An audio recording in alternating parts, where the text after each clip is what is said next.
Well, welcome everyone. We're going to share our screen with some welcome slides.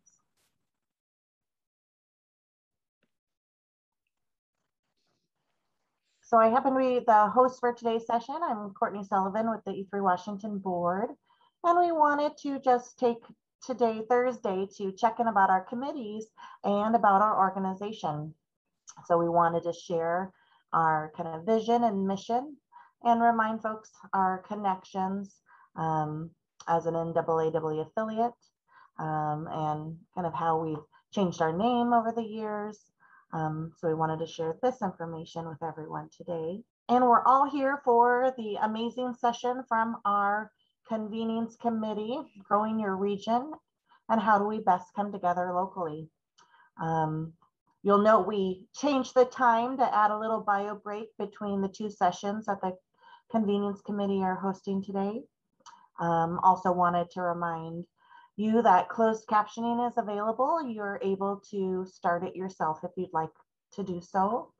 And also in the chat, we wanted to share some reference of some group norms that we'd like to use throughout the conference. So that's in the chat box. Yeah, so welcome. I'm Brad Street. I'm with the E3 board and the chair of the convenings committee. And the convenings committee is really about across our state and with E3 Washington, how can we, what we're thinking about this year a lot is how can we best support groups, people coming together in various ways, whether it's professional development or whether it's for gatherings, whether it's for catalyzing or all the different ways that people might come together to support environmental and sustainability education in our state. This specific roundtable is intended as a roundtable. So our hope is to have conversations, to hear from you, to get some of your input as we think about what it means to really support the regions that are in our state. We have different portions and we have educators within those areas. And what does it mean to best help them come together? Is that even a need? What's the desires? What are your thoughts? We'll look forward to your input around that. We have here with us today a whole collection from our conference committee. And I'm just going to name some names. You'll see them in small groups and so on. We only have limited time. So we have Hannah and Elizabeth and Courtney and Janice. And I think that's who we have. And Sylvia is sometimes with us. And I don't know if Derek is here, but he's sometimes with us. But those first four and I will be hosting breakout groups if we need them. So we wanted to start off going to a Jamboard. So if someone could drop from our team could drop that in the chat, that would be great.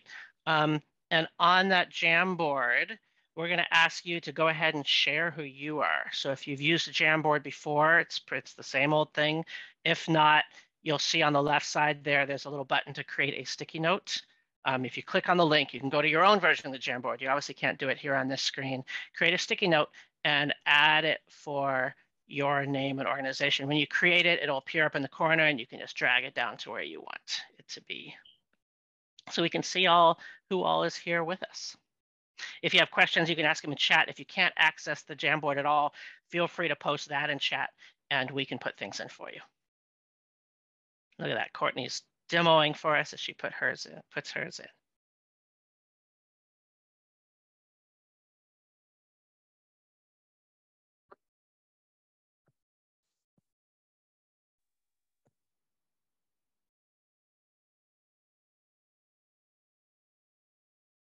And we are looking for sort of the region in which, so your name, your organization, and however you would describe the region in which you see yourself.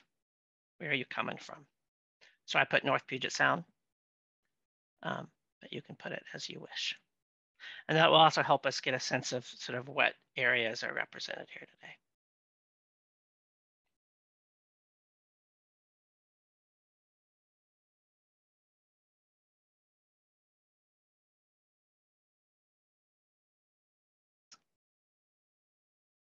And if you're navigating on your own, it's that where she just clicked up top there to go to it. We wanted to start off with a little bit of time to just think individually about about this topic, and specifically, what are ways in which your region there's currently connections, if there are. Are there organizations? Are there places? Are there ways in which you're coming together in your region, yourself as an environmental and sustainability educator or someone who supports them. What affinity group networks are part of the work in your region? So are there groups that are focused around an activity or focused around a race? And like there's various groups in our state that, you know, are supporting various peoples and getting outside and overcoming our systemic racism and oppression that has forced people out of many of those places historically. So what you can name what those are. And then finally, what are ways you would wish for more connections? So this is a few minutes to just contemplate, think about this before we talk a little bit more, and then we'll be going into breakout rooms to really talk about, you know, what has worked and what challenges and those kind of things. But we wanted to capture this first. All right, so I'm seeing people identifying the River Mile Network coming up through the Whatcom Coalition. So the Whatcom Coalition for EE, E3 itself, EcoNets. Are EcoNets still active in many regions? Like, are they actively bringing people together? I'm curious. I guess it's in there. King and Thurston. Okay. I definitely receive a lot of emails from them, and that helps me personally, but I don't know if they get together. Mm-hmm. Hey, Nicole. Hi. Good to see you. And those can overlap some too. It's not the end of the world if they're, and they can be shrunk as needed. But this is helpful to us as we think about, you know, where our connections are. As we started to jump into this as a committee, historically E3 had sort of brought together people in various regions and had regional meetings to bring educators together. And a part of what we've been asking ourselves is how can we best support the groups that are already there? What is it? Where is the networking happening? And how do we help that? How do we raise those voices or spread those words about those groups? And actually, since I'm talking about it, that's a great time to mention a new project we're taking on. We're calling it the Allied Networks, and there'll be more coming out about it as we get on into the fall towards winter. But what we're hoping to do is to bring together various networks that are doing this kind of work and have a professional learning community of those networks to support each other. So both spreading the word about each other, lifting up voices, making sure that groups that maybe are not as heard about are heard about, in particular BIPOC groups, so that those are very present within our state and people are aware of where those kinds of affinity groups are happening. Yeah, I said spreading the word already. And then we're seeking funding to be doing some professional development for those groups, some various ways in which we can then support educators through that network process. So those are ways connected in the region. And on the right here, there's a chance to put in what are ways you would wish for more connection? What would you like to see? Do you feel like that connection is happening? Is there something missing for you?